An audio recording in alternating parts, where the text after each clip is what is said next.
जुक्त 3 छात्र को अणुछात्रों आक्रमण होइछि। गुरुतर छात्र हस्पिटाल रे भर्ती होइछन्ति।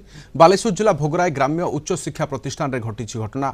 आज जुक्त 3 रो छात्र माने पाठ पढ़िबा सहित परीक्षा पाए व्यस्त रहितिबा बेले किछि अणुछात्र कॉलेज रे पसी हैरान करथिले। प्रतिवाद करिबारु असभ्य भाषा रे गाली गुलज करिबा सह मरणांतक आक्रमण करथिले। छात्रर मुंड फाटिबारु रक्त जुडुबुडु अवस्था रे हस्पिटाल रे भर्ती करछन्ति कॉलेज कर्तृपक्ष। घटना को नै कॉलेज रे उत्तेजना मध्ये देखिबा को मिलुछि। अखिल भारतीय विद्यार्थी परिषद रो छात्र माने पहुंची बुझासुझा करने सहित कॉलेज परिसर को अणुछात्र प्रवेश निषेध दाबी करिसेंति।